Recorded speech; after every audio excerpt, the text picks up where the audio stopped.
Amém.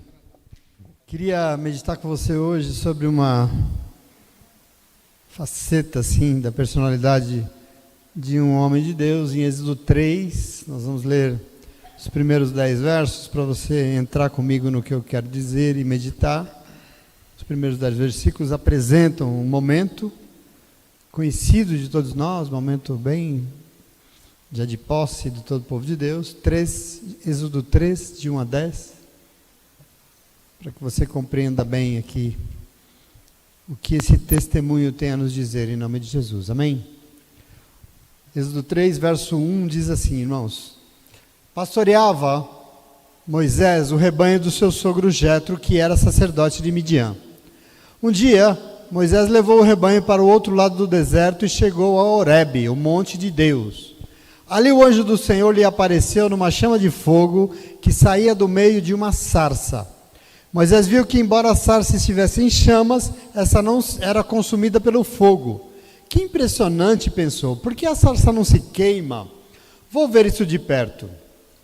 O Senhor viu que ele se aproximava para observar, e então do meio da sarça Deus o chamou: Moisés, Moisés.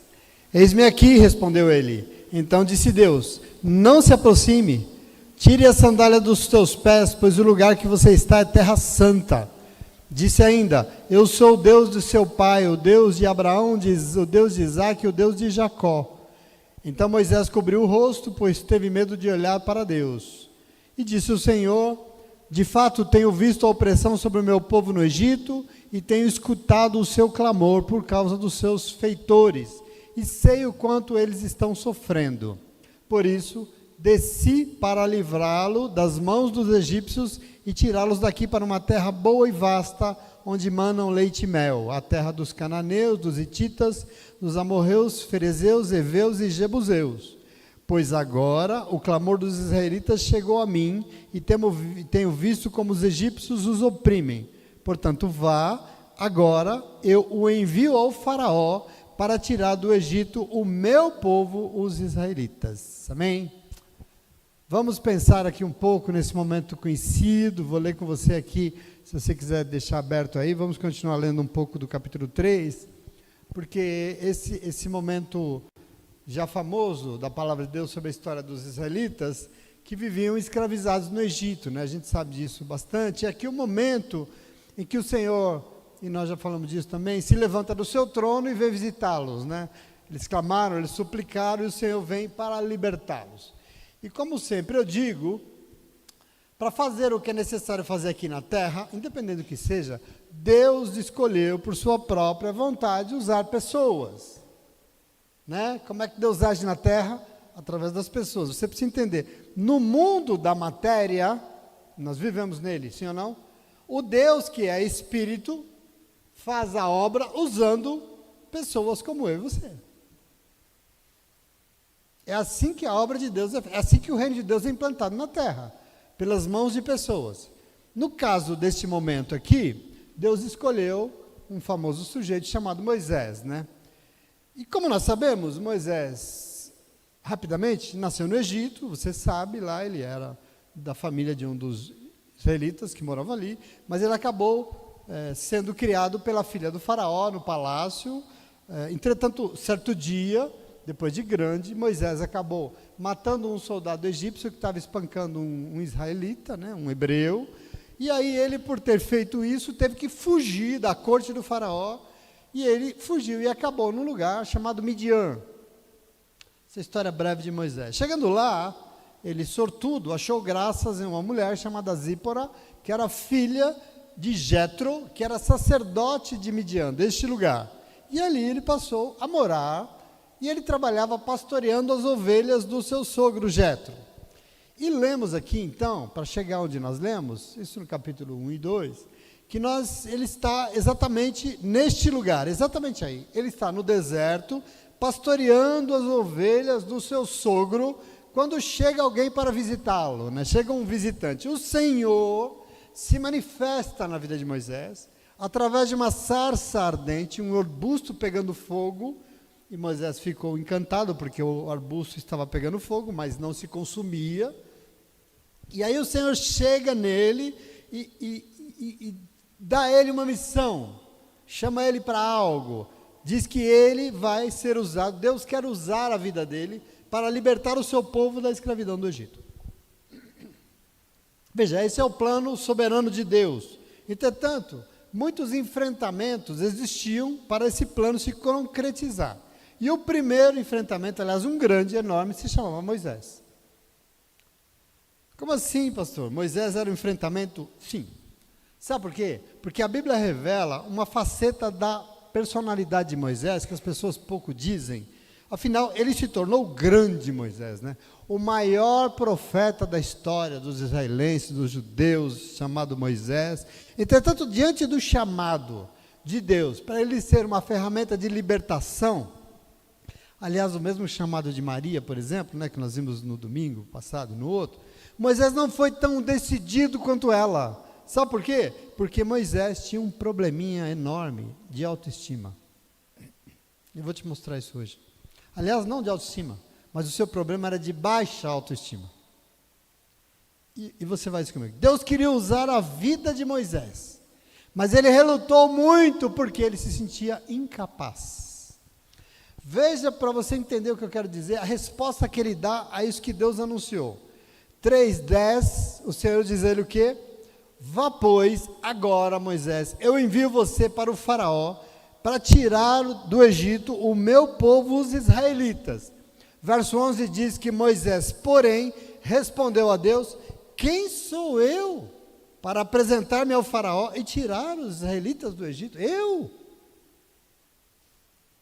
Eu quero que você observe bem aqui, porque nós estamos diante de um problema de visão. Quem está chamando ele? Deus. Quem está dando a missão para ele? Deus.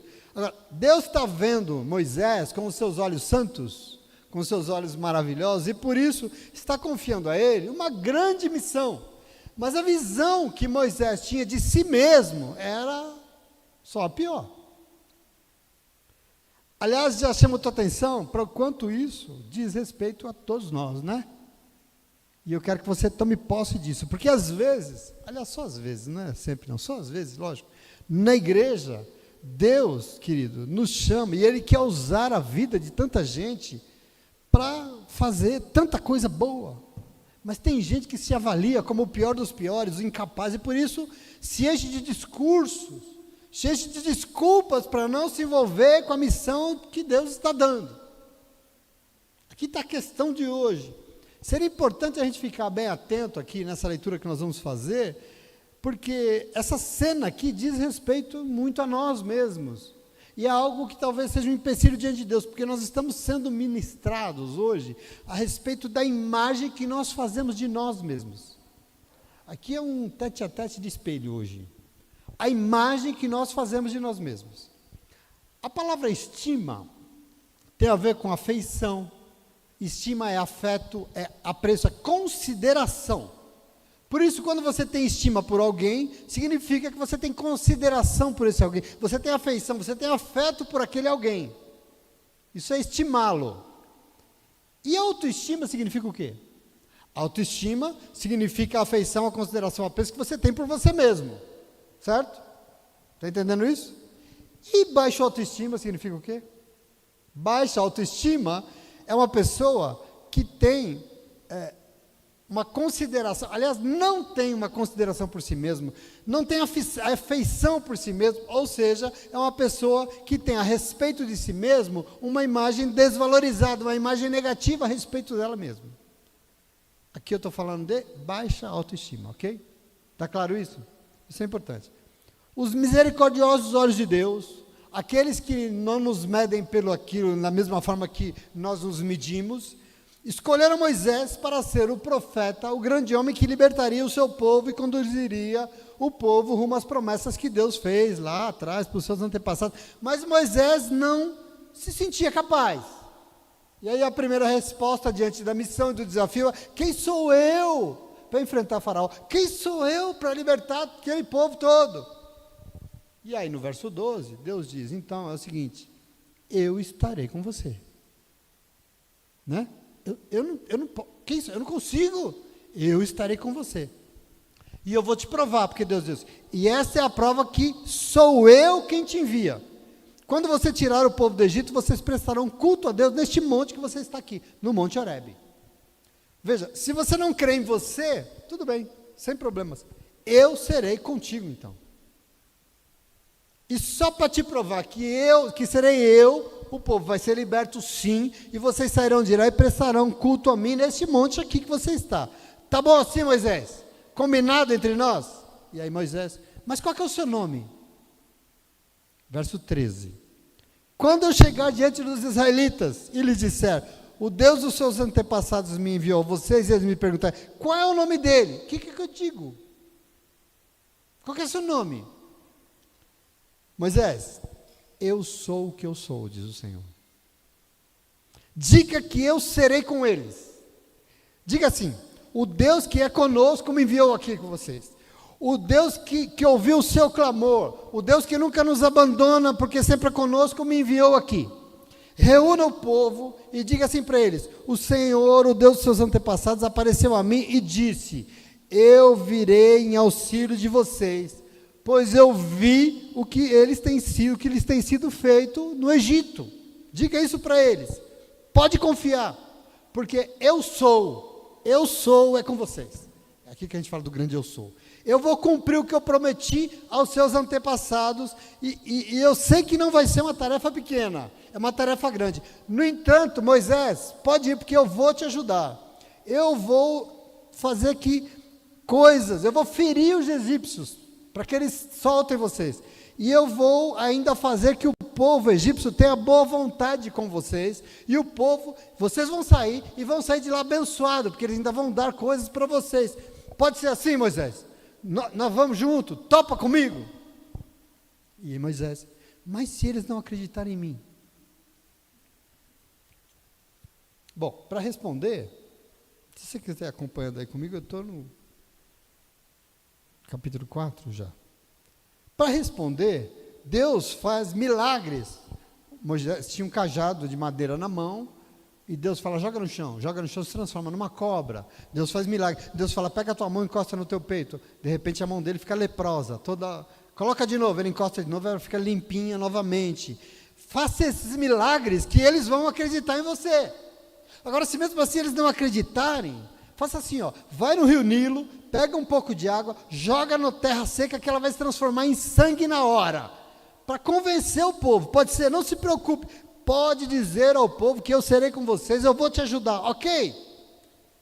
Tudo bem, Moisés? E Moisés, mas Senhor, eu não sei falar bem. Verso 11, disse o Senhor, quem deu boca ao homem, Moisés? Quem o fez o surdo ou mudo? Quem lhe concede vista ou o torna cego? Não sou eu, Senhor? Agora, pois vá, eu estarei com você e vou ensinar o que você tem que dizer.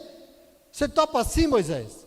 Eu vou dizer tudo que você tem que falar com o povo, pode ser? E a resposta de Moisés, Senhor, envia outra pessoa. Está acompanhando comigo? Nós temos um problema aqui, sim ou não?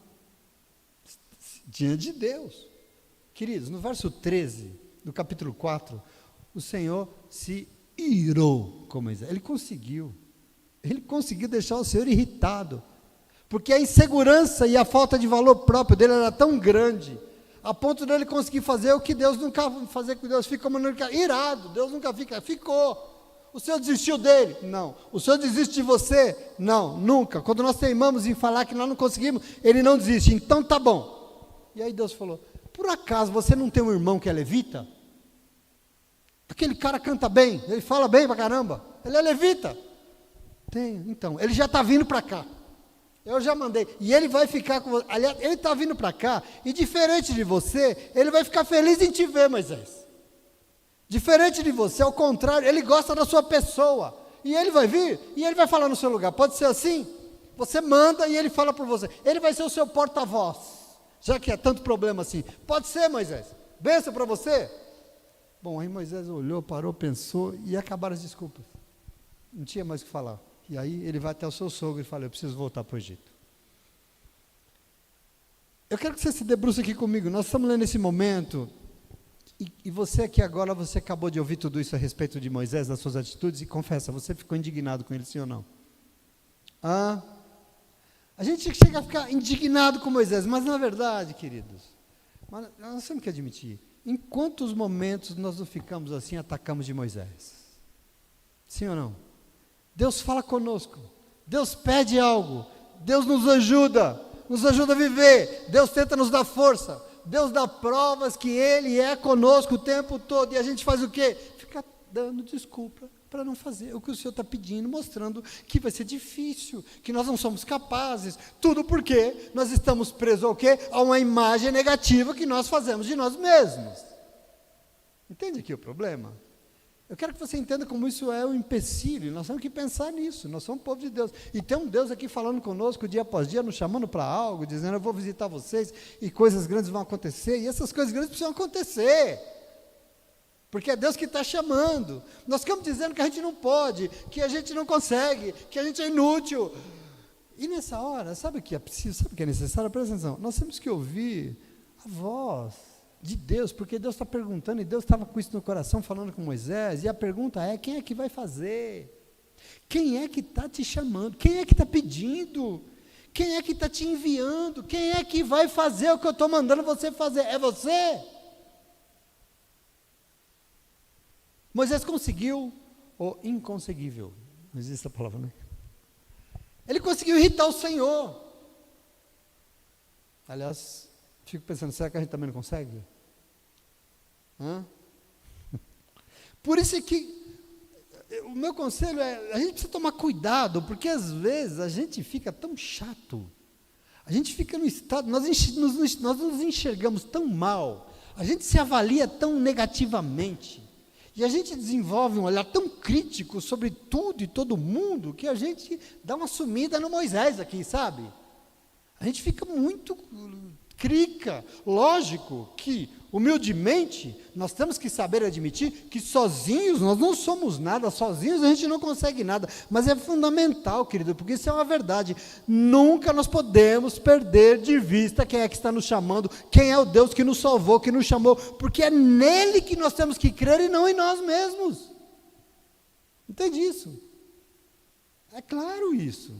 Tem um problema na insegurança, na baixa autoestima, porque você está colocando a sua confiança no lugar errado, sim ou não? Nós temos então parar de pensar no tipo de imagem que nós temos de nós mesmos, porque no fundo nós vamos entender quem somos nós para o Senhor. Aliás, não somente para nós, não é quem somos nós para nós ou para os outros, mas quem somos nós para o Senhor, e aqui é o que nos importa, é isso que nós temos que aprender. Quem define a sua imagem, meu irmão, minha irmã, é o Deus que te criou, não é o mundo que você vive. Quem diz quem você é, não é você nem as pessoas, é o Senhor que te ama, presta atenção. Será que eu estou... E nós temos que nos debruçar sobre isso para pensar na nossa vida, em como nós estamos agindo diante do Senhor. Será que eu estou satisfeito com esse tipo de vida que eu estou levando? Será que eu consegui atingir os meus objetivos? Não sei, coisa para pensar. Será que eu gosto do tipo de pessoa que eu me tornei, passando o tempo, na idade que eu cheguei? O que é que Deus acha de como eu me tornei? Nós temos que nos avaliar, sim ou não? Existe um Deus, os planos de Deus, e existe um Deus vindo constantemente querendo fazer grandes coisas na nossa vida, mas às vezes existem empecilhos naquilo que Deus quer fazer, e eu tenho que me questionar. Eu já falei com vocês aqui várias vezes que eu penso que conversão começa como um grande espelho, né? Porque o primeiro passo da conversão é a gente entender quem nós somos de verdade, quem nós somos. A intenção do Senhor com isso é que nós nos enxergamos e nós possamos fazer o quê? Gostar do que a gente vê? Nós temos que nos converter porque nós precisamos mudar. É essa mudança daquilo que a gente vê que nós chamamos de conversão. Ir para a igreja e não se enxergar e não achar que tem que mudar, não tem conversão. Então veja, está cada vez mais comum dentro da igreja, pessoas que se dizem convertidas, ok, mas não se aceitam, e são o tempo todo descontentes consigo mesmo, eu fico pensando assim, se quando eu olho para mim, eu não gosto, eu não me aceito naquilo que eu sou, tal, é sinal do quê? Eu não me converti então, porque eu tenho certeza que a minha vida não era nada boa, mas eu tenho certeza também que eu fui, me joguei nos pés do Senhor, e Deus quis mudar a minha vida, Ele fez tudo, e quem se converteu, Deus mudou, sim ou não? Então, de alguma forma, eu tenho que olhar e falar, Deus fez grandes coisas na minha vida, e aqui estou eu. Deve ter coisas boas em mim, porque o Senhor transformou coisas assim, senão eu me converti, ué. E vai além, porque se eu não estou contente comigo, a pergunta é, o que eu estou fazendo então com isso? Já que eu estou descontente. Existem sempre duas possibilidades. Ou eu posso, diante disso que eu estou vendo, não gostar e me acomodar com a vida, e por mais que eu esteja dizer, é assim mesmo, faz parte, ou eu sou mais ousado e eu vou entender os propósitos de Deus para a minha vida e vou buscar mudar, uai. Percebe qual é o processo?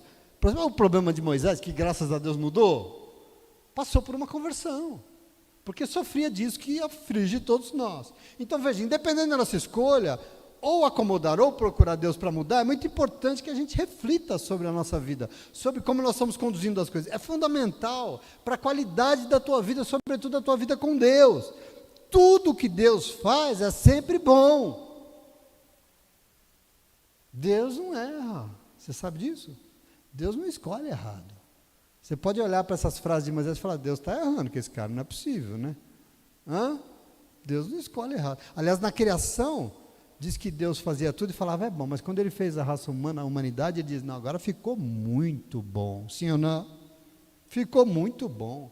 Portanto, para Deus, a visão que serve tem que ser muito boa. Como assim você não gosta de você? Se o Senhor é na sua vida e se Ele escolheu, Ele está te chamando. Tudo bem, às vezes não gostar da gente. Mas o que nós vamos fazer com isso? Nós vamos ficar lá, acomodados? Não. Nós vamos ficar como nós estamos? Não. Nós vamos entrar em depressão e tomar comprimido para dormir? É isso que nós vamos fazer?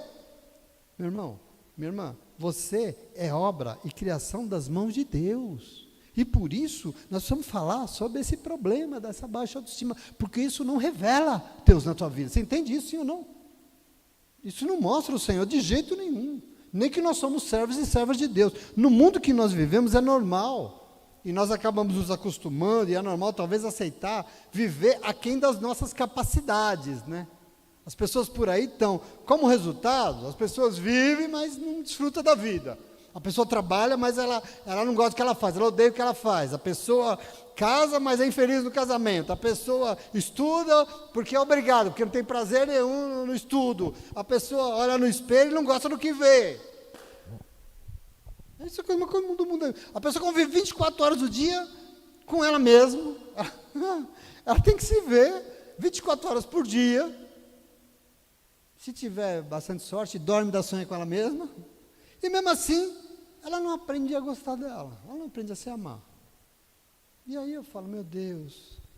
E isso tudo é resultado do que eu chamo para você de uma baixa autoestima. Percebe aqui o problema que é isso? E que nós temos que pensar? Algumas pessoas olham e acham que é feia demais. O tal das comparações, né? A gente é inútil, a gente não tem prestígio, a gente não tem seguidor na internet, a gente é muito desanimado, a gente é gordo, a gente é velho, a gente não sei o quê, a gente é... Não está satisfeito nunca. O que nos leva a isso? O primeiro momento que eu queria dizer, por que a gente é assim? E eu queria dizer para você, a gente é assim porque a gente tem uma história de vida. Por que a gente desenvolve esse julgamento tão pesado a respeito de nós? Porque nós temos uma história de vida. E essa nossa história de vida, ela é composta de um lugar que você nasceu, de pessoas que você conviveu. Por exemplo, você teve um pai, uma mãe, irmãos, parentes, amigos, você viveu num contexto, numa escola. Essas pessoas, às vezes, construíram em você coisas, e às vezes são coisas, e essas coisas formaram a tua visão, e às vezes são visões negativas. Por exemplo, quantas crianças hoje em dia ouvem dos pais, você é um inútil, hein? Sim ou não? Você não presta para nada, né? Não faz nada direito, né? Estou cansado, hein? Às vezes está tentar com você, né? Você não aprende mesmo, né? São palavras que a gente vai ouvindo, isso vai entrando dentro de nós e vai fazendo o quê? Fazendo a gente ter uma leitura, uma vida, uma visão de nós mesmos indevida, equivocada. Enfim, trazendo para nós toda a sorte de maldição. E as pessoas são formadas por isso. É assim que nós somos moldados. Em alguns casos, acontece até injustiças, nós somos injustiçados. A gente recebe castigos que não eram devidos. Em alguns casos, nós somos ensinados errados. Em outros, nós somos cobrados de uma maneira até excessiva, injusta, e coisa que você não pode corresponder. Quer dizer, tudo isso forma em nós uma visão, quando você olha no espelho, equivocada, negativa, baixa, sem valor. Todo esse contexto acaba fazendo essa imagem errada de quem nós somos de verdade. Certamente o resultado não vai ser bom. É porque a gente precisa pensar bem. Nós vamos acabar o quê? Com uma baixa autoestima, uma baixa visão sobre nós mesmos, uma baixa imagem de nós. Nós somos, então, resultado dessas histórias de vida, entende assim? Isso é ensinado. Se quando eu olho no espelho, eu me torno uma pessoa que não está muito legal, o que eu faço com isso? Eu me acomodo e tudo bem? É assim mesmo? O que Deus espera que eu faça? Entenda uma coisa, o Deus que te fez, e quando Ele fez, Ele achou que ficou muito bom. Ele gostou muito do que Ele fez. Quando vê que durante a sua história de vida, foi construída, as coisas não andaram como planejado, foi construída uma imagem deturpada, presta atenção, Deus nunca vai desistir de transformar você de novo naquilo que para Ele é muito bom. E é por isso que você vem para a igreja. É por isso que você precisa de conversão. Porque Deus quer tornar você a imagem daquilo que Ele fez. Deus quer transformar você no ser humano que Ele fala, isso aqui é legal. Eu gosto dessa pessoa. Eu gosto do que ela se tornou, eu gosto do que ela faz. Essa é a questão de Moisés. Por isso, nessa noite, eu me vi hoje muito conselheiro. E eu queria dar alguns conselhos importantes, porque a gente precisa reverter esse negócio. Você entende isso? Isso não faz bem. Isso atrapalha a obra de Deus. Isso impede grandes coisas, grandes manifestações do Senhor na nossa vida. E eu quero que você pense comigo nessa coisa toda negativa. Isso tem que mudar em nossa vida em nome de Jesus. Amém? E aí a primeira coisa que eu preciso dizer para você, que eu acho importante demais, você parar para pensar, anota na tua geladeira, tá bom? Com canetinha que não apaga, que é para ficar lá mesmo. Primeira coisa, aprenda a valorizar o amor de Deus pela tua vida. Você acha que Deus te ama? 1 João 4,16 diz assim, ó. 1 João 4,16. E nós conhecemos e cremos no amor que Deus tem por nós. Nós conhecemos e cremos. Eu sei no amor que Ele tem por mim, porque Deus é amor. E quem está em amor está em Deus e Deus está nele. Tem uma coisa que a gente esquece o tempo todo, principalmente quando a gente está enfrentando momentos para baixo. O amor é uma força extraordinária que pode mudar tudo nesse mundo. O amor tem esse poder, querido, em nome de Jesus. João diz aqui, na sua carta, que nós temos que conhecer e crer no quê? No amor que Deus tem pelas nossas vidas. Nós temos que tomar isso, fé isso.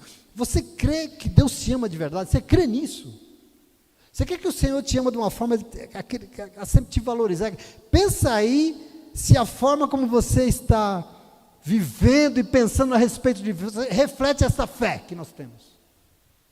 Pensa aí se na maneira que você se julga está o fato de que Deus diz eu te amo e que você crê nisso. A questão é que através do amor nós podemos fazer qualquer coisa. Aliás, Santo Agostinho diz, olha, ame e faça qualquer coisa, faça o que você quiser, mas ame. Foi o amor que fez Deus criar todas as coisas, e é justamente esse amor que faz com que Deus não desista do que Ele criou, da sua obra, e não desista de você. Você entende isso? É muito importante isso. A Bíblia diz em 1 João 4,8, aquele que não ama, não conhece a Deus, porque Deus é amor. Deus é amor, então Ele não sente amor, Ele é amor. E o que significa isso? Que o amor de Deus não é um sentimento passivo, né? A pessoa diz, eu te amo. Mas ela diz e acontece o quê? Pode não acontecer absolutamente nada, porque ela diz que eu te amo. Não, o amor de Deus é diferente, sabe por quê? Porque Ele é ativo, não é algo que Ele sente, é uma ação. O amor de Deus você pode ver, você pode tocar, Ele é palpável, Ele age, Ele interfere, Ele transforma a vida, e assim mostra como é que se ama, e é assim que Ele te ama. Se eu for conversar com você aqui, você vai ter que me responder, Deus mudou a tua história? Deus consertou aquele negócio? Deus entrou com providência naquela ação? Sim, sabe por quê? Porque o nome disso é amor, porque Ele te ama. Se você não tem um testemunho para dar de Deus, então significa que Deus não te ama, mas eu sei que você tem, e não faltam testemunhos, porque o tamanho do amor de Deus é imenso. Agora, se em primeiro lugar nós temos que lembrar que Deus nos fez e gostou do que Ele fez, e por isso não desistiu de nós até hoje e continua nos amando, nós temos que valorizar isso, sim ou não? Nós temos que olhar para nós pensando nisso. Quem é soberano? O Senhor é soberano, e Ele sabe de todas as coisas, e Ele sabe que você tem valor, Ele sabe que você é importante. Como assim eu ou quem quer que seja, vai dizer que não? Quem é que vai dizer que você não tem valor? Comece valorizando o amor que Deus tem pela sua vida, amém? Mas em segundo lugar, eu quero dizer para você, comece a valorizar também o amor próprio, o teu amor por você mesmo. Nós temos que começar a pensar nisso. Muitas pessoas não amam a si mesmo, por quê? Porque desconhece o quanto tem para oferecer para os outros, o quanto pode fazer de bom para os outros, o quanto é importante na vida de tanta gente. Se olha como qualquer coisa, mas na vida de outra pessoa é tão importante, pode se levantar dali, abrir mão de si mesmo, ir lá, fazer algo por alguém e fazer a diferença na vida de alguém. A psicanálise diz que nós vemos os outros através de nós mesmos, né? Freud foi o primeiro cara que falou isso. Você olha para os outros e você avalia os outros como você vê você mesmo. E aí, acho interessante isso, por isso, a gente que reclama de tudo, gente que reclama de todo mundo, não vê nada de bom nos outros, é porque não gosta de si. Sabe a pessoa que reclama o tempo todo? Nada tá bom? No fundo ela não gosta dela mesma. Isso é a psicanálise que diz, não sou eu. Veja como é tão importante a gente amar a nós mesmos. Porque, querido, se a gente não ama a nós mesmos, como é que nós vamos amar a Deus? Como é que nós vamos amar as outras pessoas? Vamos? O amor não está em nós. Então, veja, a Bíblia diz em 1 João 4,20, se alguém diz, eu amo a Deus e odeio o seu irmão, é mentiroso, pois quem não ama o seu irmão, é o mesmo princípio do Freud, que está vendo, como pode amar a Deus que não vê? Veja como a palavra de Deus é tremenda. Se você não ama as pessoas, você não ama Deus. Pergunto, e se não ama a mim mesmo? E se você não ama você? Pela lógica, eu não amo as pessoas, eu não amo a Deus. Sim ou não? É por isso que a Bíblia é tão sábia. Meu irmão, o Antigo Testamento falou o quê? Qual é o grande mandamento do Antigo Testamento? Quando perguntar para Jesus, qual é o maior mandamento? Qual é? Amar a Deus acima de todas as coisas e ao meu próximo como a mim mesmo. Porque tem uma cadeia que mostra que eu vivo no amor. Eu me amo, eu consigo amar as pessoas, eu consigo amar a Deus, mas eu não me amo, eu acabei de romper a cadeia. E é muito importante entender, então você precisa aprender a amar você mesmo, nós precisamos. Não é questão de ser, sabe, altivo demais, não é isso, mas é valor próprio, é saber que você tem valor, senão nós não vamos amar o Senhor, nem os nossos irmãos. Você sabe que quando amamos, estamos dando a nós mesmos para os outros, né? Agora, como é que você vai se dar, como é que você vai dar para os outros se você não gosta de você mesmo? Só se for de vingança, né? De raiva. A gente tem que pensar, se nós achamos que nós não somos dignos, se nós não gostamos de nós mesmos, como é que nós vamos oferecer para os outros algo que eu não gosto? Não vai. E aí o que acontece? Sabe o que a pessoa faz? O que faz o depressivo? Se isola, né? O depressivo não se envolve. Por quê? Porque ele não gosta de si mesmo, e aí ele não quer se ofertar para os outros. Aqui Jesus precisa entrar. Então a conclusão é, se você não se valorizar, você não pode amar nem a você, nem aos outros, e muito menos a Deus, em nome de Jesus, amém? Você entende isso? A maioria das pessoas estão muito preocupadas em se rejeitar, pensando que os outros são melhores do que elas, ou estão extremamente preocupadas com o que os outros acham dela. Agora aprenda uma coisa em nome de Jesus, queridos, você nunca vai andar nessa vida, como Jesus te pediu, se você não olhar para você mesmo. Você não vai conseguir ser um servo de Deus se você não reconhecer quem você é. E não está bom, então mude conforme Jesus te ensina. Quem não se olha, não se enxerga, não muda. Se rejeitar a si mesmo, se ficar só reclamando de tudo e de todos, não vai resolver nada. Nós temos que tomar uma posição. Lembre disso, foi Deus que te fez. O Senhor te aceita, Ele te ama. Ah, pastor, mas está uma porcaria, minha vida está um lixo, está tudo errado. Então nós vamos fazer o quê? Quer saber? Vamos mudar, ué. Vamos buscar na palavra, vamos nos converter em nome de Jesus, amém? Você não é igual a ninguém, você é diferente. Você é único para Deus. E Deus te ama, Deus te conhece. Portanto, se reconheça, se aceite e tente entender aquilo que o Senhor quer fazer, aquilo que Ele quer mudar. E mude, em nome de Jesus, amém? Observe algumas verdades na vida de Moisés. Observe no que eu li para vocês, aprenda como Deus faz nessa relação conosco, é assim conosco. E conosco e com as pessoas e com Ele também, né? Observe olhando esse tempo de Moisés e a vida dele, como Deus sempre acha um jeito de suprir as nossas deficiências. Aqui eu estou falando com gente que não acha que não consegue, que não pode, que não tem capacidade. Deus sempre dá um jeito de nos ajudar e suprir aquilo que nós não conseguimos. Moisés foi assim: Deus, eu não sei falar. Tudo bem, Moisés, mas não se esquece que foi eu que fiz a língua, né? Mas eu não tenho coragem de falar com o faraó. Tudo bem, eu vou mandar o seu irmão falar. Deus sempre dá um jeito.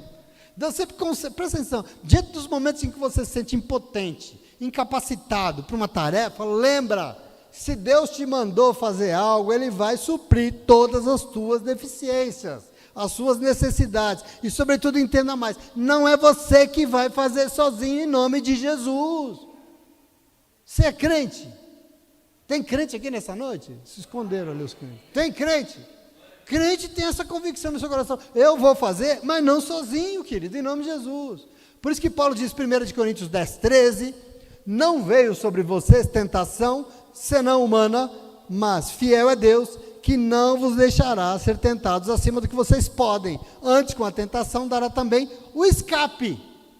Ele vai ajudar na fraqueza de vocês, para que vocês possam suportar. Percebe o amor de Deus, como é grande? Filipenses 1,6. Tenho por certo isso mesmo, que aquele que em vocês começou a boa obra, vai aperfeiçoar tudo, até o dia de Cristo Jesus. Querido, em nome de Jesus, existe um risco, e aqui eu quero te mostrar o risco que Moisés me ensina, e que traz essa baixa autoestima. Sabe qual é? É ficar pensando nas nossas limitações, quando nós temos que fazer algo, porque o que nós estamos fazendo o quê? Dizendo para ele que quem vai fazer não é ele, somos nós. Aqui tem um problema, que nós temos que pensar. Nossas atitudes de insegurança e fraqueza podem gerar um incômodo na nossa relação com Deus. Por quê? Ora, porque demonstra no lugar que está depositada a nossa confiança. Deus mandou fazer, Deus mandou se envolver, Deus mandou ir. Não vou, porque eu estou inseguro, porque eu não posso, eu não consigo. Você está dizendo o que para Deus? No mundo espiritual, eu não confio em Deus, confio em mim mesmo. Por isso Filipenses 2,13 diz, porque Deus é o que opera em vocês, tanto o querer como o fazer, segundo a sua vontade. Deus está aí. Não vai dar, pastor, eu não consigo. Tudo bem, mas Deus consegue. Busque no Senhor. Se entregue, se renda ao Senhor, porque Ele vai te ajudar em nome de Jesus. Amém? Então cuidado, porque insegurança, medo excessivo, autoestima muito baixa, pode se interferir naquilo que Deus quer fazer na tua vida, na tua casa, no teu lar, no teu casamento, na vida dos teus filhos, na tua vida financeira. Interfere sim, em nome de Jesus, principalmente porque a gente coloca limitações, a gente coloca reclamações, resmungo para fazer o que nós temos que fazer. Nós estamos dizendo para o mundo espiritual que quem vai fazer sou eu mesmo, e aqui tem um problema enorme, em nome de Jesus. E aí eu quero, numa nova etapa, dizer para você, se você não é o que você gostaria de ser, o que eu tenho que fazer? Se a gente não é o que a gente gostaria, o que fazer? Primeira coisa, você tem que saber que Deus quer te fazer cada vez melhor. Pastor, eu não sou exatamente aquilo que eu deveria ser. Ok, então entenda uma coisa, Deus quer te melhorar o tempo todo. Ele quer te fazer você uma pessoa cada vez melhor. Vida com Deus é um contínuo processo de nos tornar umas pessoas melhores. Veja, aceitar Jesus, a salvação, o novo nascimento, é só o começo de coisas extraordinárias que o Senhor quer fazer na nossa vida. Às vezes a gente vem para a igreja, levanta a mão, aceita Jesus, se batiza e fala, agora está bom. Não tá, nem começou. Tem uma vida inteira, uma eternidade inteira de coisas maravilhosas que o Senhor quer fazer através da nossa vida. Algumas pessoas acham que aceitaram Jesus, elas estão salvas e pronto, chega.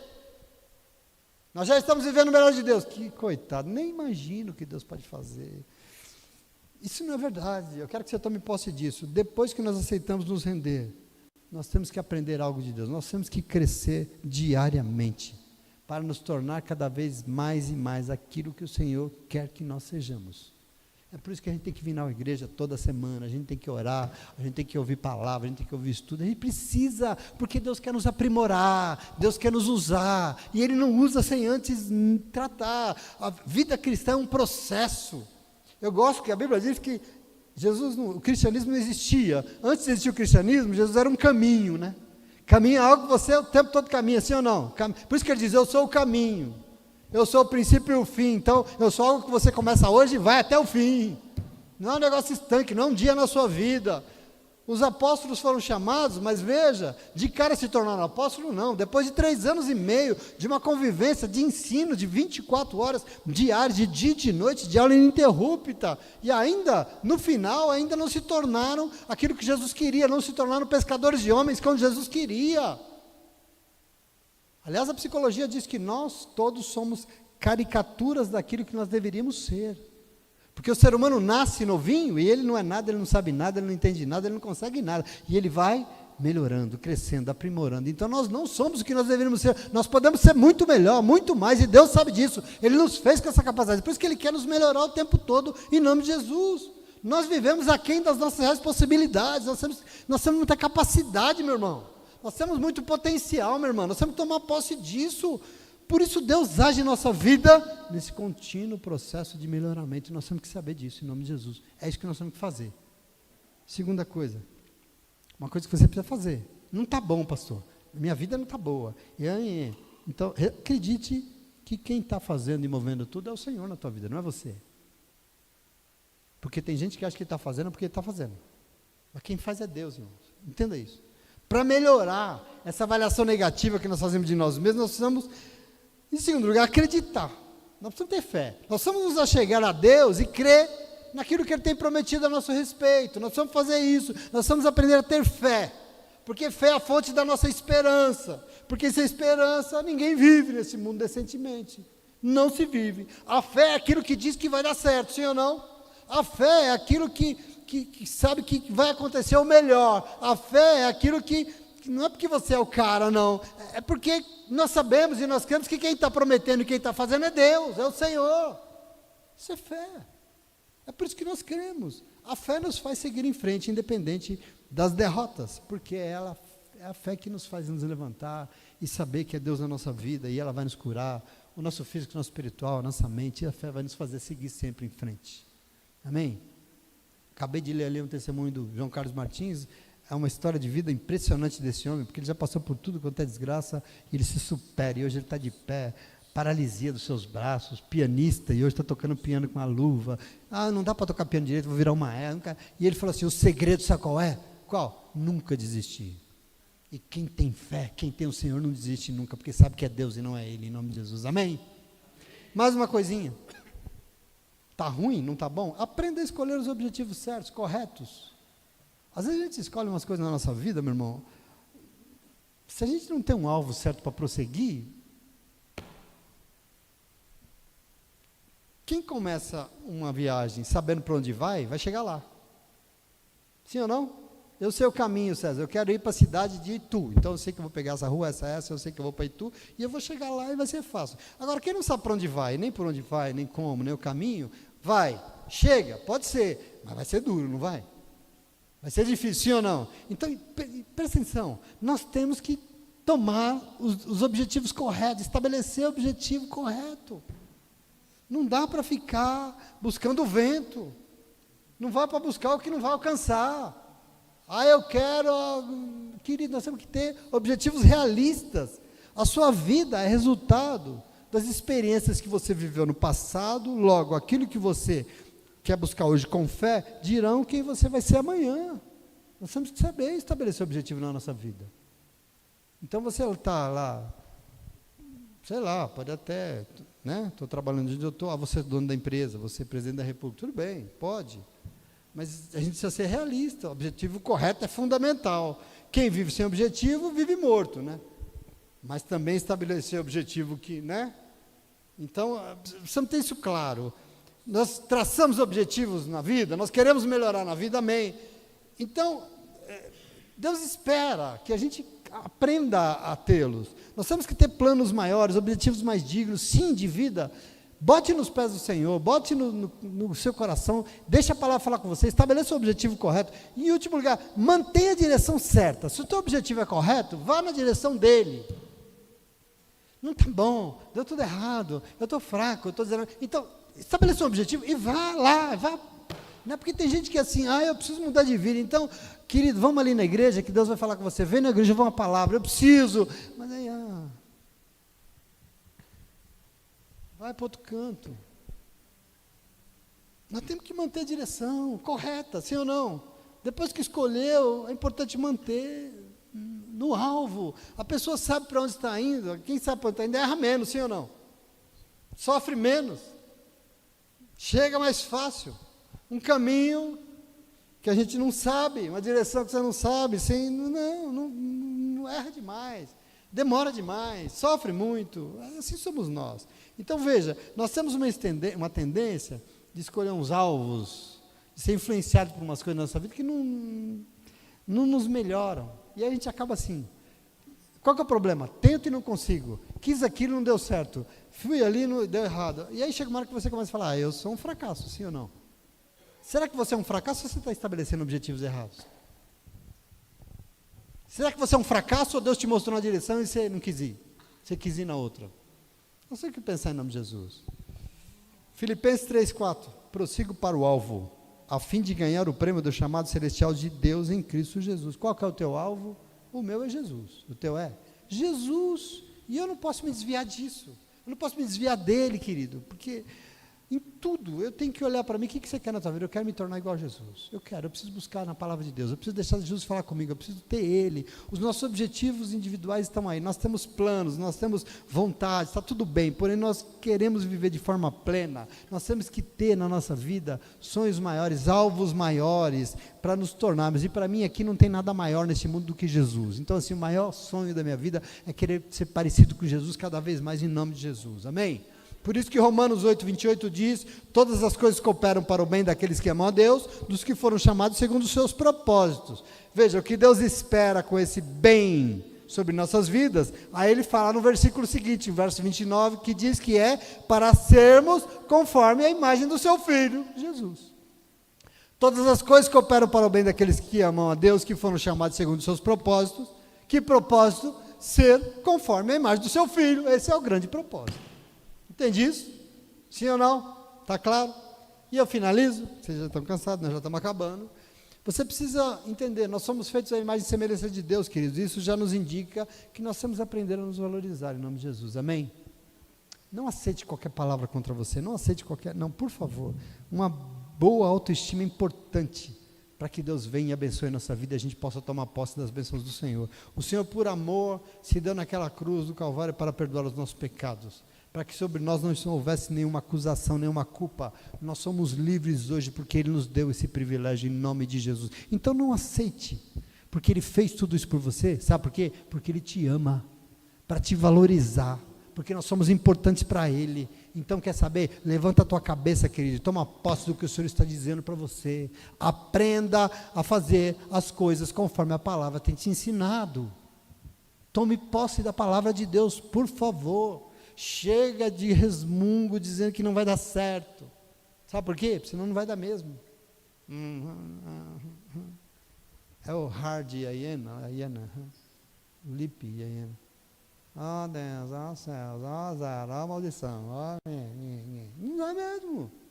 Levanta a cabeça e fala, não, Deus é comigo. Eu sirvo um Deus que tem o melhor. Eu não posso não, mas Deus é poderoso e Ele vai me ajudar. Nós temos que nos levantar e saber, querido, fazer diferente. Esquece o julgamento alheio. Deus não te julga. Lógico que Deus não olha para o erro e fala, pode ficar, está legal. Não. Ele não te julga, porque Ele quer que você se levante daí. Eu vou te ajudar e você vai melhorar em nome de Jesus. Amém? Esquece a culpa, porque Deus não te acusa. Seja liberto, vai e valorize o que você tem em nome de Jesus. Amém? Tinha até um louvor, lembra? Tempo de crente. Você tem habilidades porque Deus te deu, você tem talentos porque Deus te deu, você tem dom, você tem capacidades, você tem um corpo aí cheio de possibilidades, você tem uma mente brilhante, você é capaz de aprender coisas novas, e sobretudo, você tem o Senhor ao teu lado o tempo todo. Você tem o Espírito Santo. Então aprenda a valorizar o que você tem, porque Deus te deu em nome de Jesus. Amém. Amém. Quero que valorize o que você tem, né? Você é um ser, você é alguém tão importante para Deus. Você sabe disso? Sabe? Aplauda, porque Ele merece. Glória a Deus.